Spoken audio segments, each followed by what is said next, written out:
নমস্কার, আমি doctor Sheikh Faruk Ahmed.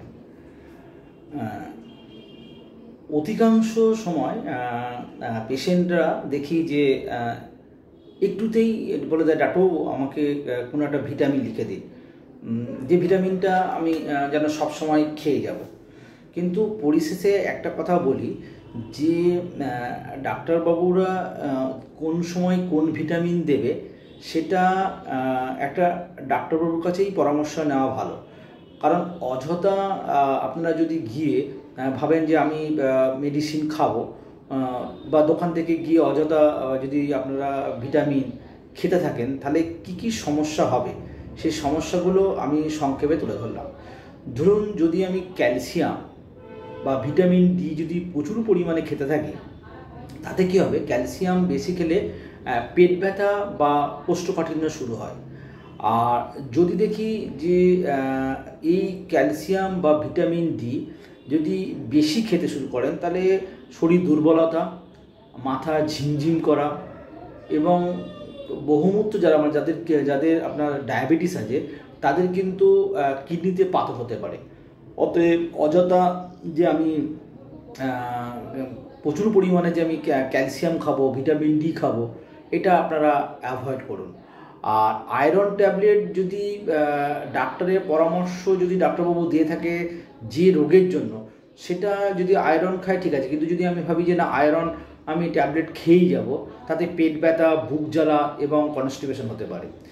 Vitamin C বেশি দিন যদি খেতে থাকেন, তাহলে কিন্তু পেচ্ছাপের থলিতে পাথর হতে পারে। ভিটামিন ই ক্যাপসুল বা ভিটামিন ইর ব্যাপারে সেরকম কোনো পার্শ্ব প্রতিক্রিয়া অতটা নেই বটে, কিন্তু তাও সেই ব্যাপারে একজন অভিজ্ঞ ডাক্তারের পরামর্শ অবশ্যই নেবেন। আর আরেকটা কথা বলবো যে যদি আপনারা টানা খেয়ে যান, যদি ভিটামিন ই যদি টানা খান, পার্শ্ব প্রতিক্রিয়া সেইভাবে না থাকলেও কিন্তু চুল উঠে যাওয়া বা বমি বমি হওয়ার একটা প্রবণতা থাকে। আর এছাড়া যদি ভিটামিন প্রচুর পরিমাণে খেতে থাকেন, তাহলে আর যে সমস্যা হতে পারে সেটা হচ্ছে হাড়ে ব্যথা হতে পারে, মাথায় ব্যথা হতে পারে এবং লিভারের সমস্যা হতে পারে। তা সেক্ষেত্রে আমি একটা কথাই বলবো যে যতটা পরিমাণে অযথা আপনারা বাইরে গিয়ে যে মাল্টিভিটামিন বলুন বা সাপ্লিমেন্ট বলুন, যাকে বলা হয় না, কারণ আপনারা খেতেই থাকবেন, এই খাওয়াটা থেকে কিন্তু যতটা পারবেন আপনারা অ্যাভয়েড করুন।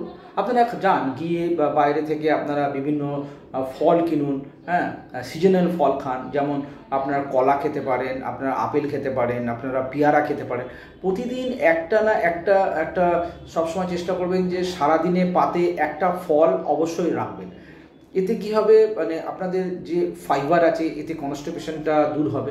কিন্তু ফলের ক্ষেত্রে যেটা বলবো যে যদি আপনারা কোনো রোগে থাকেন, মানে কোনো ধরনের ডিজিজ থাকে, তাহলে সেক্ষেত্রে একজন ডক্টর বা নিউট্রিশনিস্টের সাথে আলোচনা করুন, তাদের সাথে পরামর্শ করুন যে কোন খাবার আমি কখন খাবো।